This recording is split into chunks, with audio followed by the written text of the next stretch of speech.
Morning everyone, wherever you are in the world. Elon Musk has just bought Twitter. Somehow this guy's got however many dollars it is in the country that you're living in. It's like 60 billion, in Australia, but like he owns Twitter now, and he said that there's going to be more free speech, which surely is a good thing.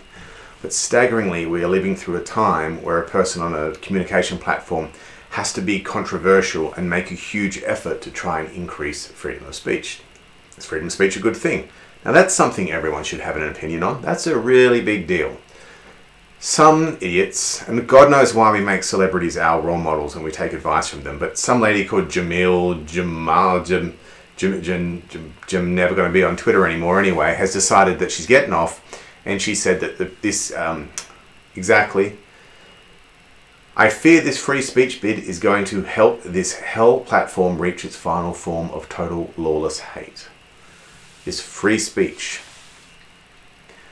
Clearly, if Twitter was just us yelling fuck you, no fuck you at each other all the time, it would be terrible, but the market would take care of that. People don't want to log on for that sort of thing. Why would anyone waste 15 minutes of their day just to do that all the time? There must be something of value in this. Now, I get people like to throw stones at their enemies, and people like to be more bullying than the next people, but not to the tune of the 200 million people that are on Twitter every day.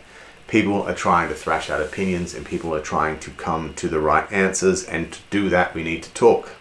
At some point in time in your life you're going to be faced with this idea of someone saying you shouldn't be able to say that, and you're going to say afraid not, but you might need a better answer than that. Fortunately, there was a guy called John Stuart Mill who wrote a book in 1859 called On Liberty. I have a copy right here. Excuse me a second. Here's one I have. I bought this 30 years ago or something. I've read it that many times. It's that coloured in pencil. It's be about a kilo heavier now than when I bought it.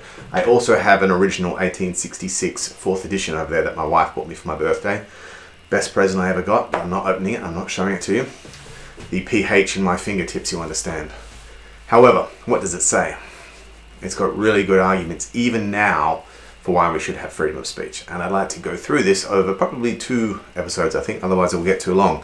Firstly, the book's not quite written in ye olde time English, but man, like every sentence is like a paragraph long. This guy just didn't believe in full stops.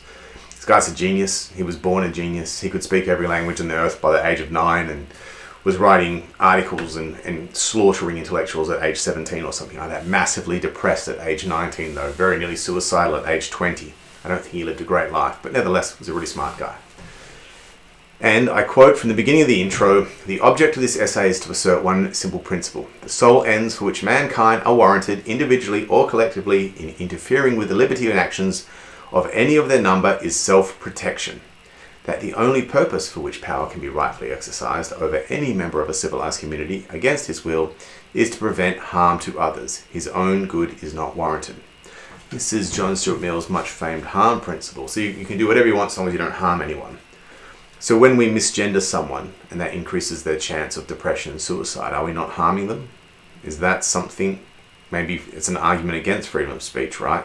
If I don't know, say that women should stay in the kitchen, or that a particular race is more suited or less suited to one thing than another, maybe there's some harm in there. It's the really vexing thing, and no one's answered it. What is harm? There seems to be some people right now that are saying that like microaggressions are harm. So funny little things like having too many men in the room can be a microaggression, or asking a girl out can be a microaggression. And if that constitutes harm, then perhaps I shouldn't be able to do whatever I did to do this microaggression. The reality of that is let's name a group. Let's say women. Let's say it's women that's doing this. Really, they're just nominating themselves as thin-skinned. And I'll come more to this. John Stuart Mill's had the tremendous foresight to see this coming and to make an argument ready for our time, which is great considering it was 150 years ago. This doctrine is meant only for beings in the maturity of their faculties. Those who are still in a state to require being taken care of by others must be protected against their own actions as well as against external injury. See, I think that's the argument, and that's right there in the introduction. If someone calls you a bad name and you take harm for it, John Stuart Mill is saying you don't qualify as an adult and you must be placed in state care or your parents' care or something like that. That a qualifier for being an adult and being allowed in society and to be able to have freedom of speech is that you must be able to listen to everything that's being said without taking great offense to it. And there's a sort of difficult argument to be made here. Yes, on the face of it, it seems that me, a straight white male, you can yell any anti-straight propaganda in my face as loud as you can. I'm not going to be offended by it. You can yell anti-white stuff at me. I'm not going to be offended by it. And you could yell anti-male stuff at me. I'm not going to be offended by it. And so maybe I have it easier in society, right? Certainly if you were going to yell at it like a black, gay, trans person or whatever, the worst things you could yell at them. There's a much bigger arsenal of harmful things to be said. But maybe the argument is I've progressed past that adult status to where shit just it's like water off a duck's back for me, and that there are harmful things to be said to me. It's just that I don't care anymore. And really what the straight white male is someone that just doesn't give a fuck about harmful words more than someone else. When you consider the most harmful things that you can say against a gay person or a black person, I find that a hard argument to stomach, but I think that it's probably logically correct. Just at some point in time, compassion plays a part in life. I certainly think that it's a greater, I don't want to say crime, but it does more harm to yell racial epitaphs at a non-white person than at a white person. But Johnny seems to have thought ahead and decided that there's a adult status waiting for people who can take freedom of speech and not be offended by it. Just as a reminder, John Stuart Mill is a utilitarian. I regard utility to be the ultimate appeal on all ethical questions. That's really just a proviso on how he comes up with his opinions. So Mill then goes on to say that you have freedom of consciousness, freedom of thought and feeling, which he seems to think is different from consciousness, which I suppose it is. But most importantly, he says absolute freedom of opinion and sentiment. And I quote, "The liberty of expressing and publishing opinions may seem to fall under a different principle, since it belongs to that part of the conduct of an individual which concerns other people." Which is kind of true. My thoughts don't concern you, but my expressed published opinions, as I'm doing right now, do concern you. But being almost as much as important as the liberty of thought itself and resting in great part on the same reasons, is practically inseparable from it. And what I take that to mean is I might sit here right now and say I have an opinion that Antarctica is full of unicorns. And you might say that's a stupid opinion. And it is. But the thing is, I don't really think that that's my opinion until I've expressed it. I have to hear myself say it out loud in public and then be receptive and listen to people who have been to Antarctica, or who at least have seen photos, or at least who can prove that unicorns don't exist, which in theory is impossible, before I can really say I have an opinion. And that really is what we're getting at here. Sure, if some person sitting at home has a dumb opinion on their own, some really racist or some really sexist thing or whatever it is, and they just hold their own opinion, that it is of itself is not the problem. The problem is then if they express it, and just like everyone proves them wrong, and everyone is reasoning clearly and using common language in a way that they can understand that they're wrong, and they fucking refuse to change their minds, that's really what we've got to have a problem with. It's not freedom of speech. I mean, freedom of speech or freedom of opinion or published opinion never really seems to be a problem.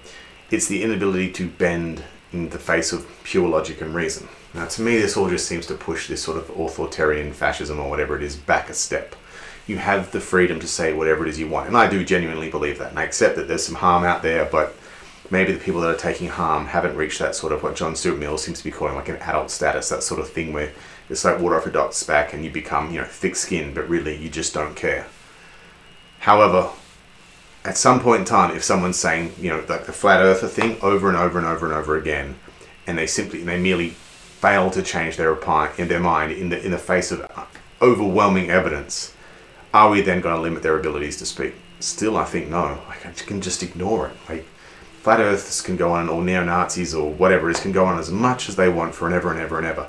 They should never be able to gain any power so long as the rest of us are speaking freely too. And believe it or not, Babylon Bee and libs of TikTok and some of the people that have been kicked off Twitter, maybe even Milo Yiannopoulos, might be weapons and forces in the fight against these sorts of things. Sometimes we have to use humor. Sometimes we have to use whatever libs of TikTok was, like cherry-picked examples that show just how extreme things can be out there, like the worst that the liberal thing can get.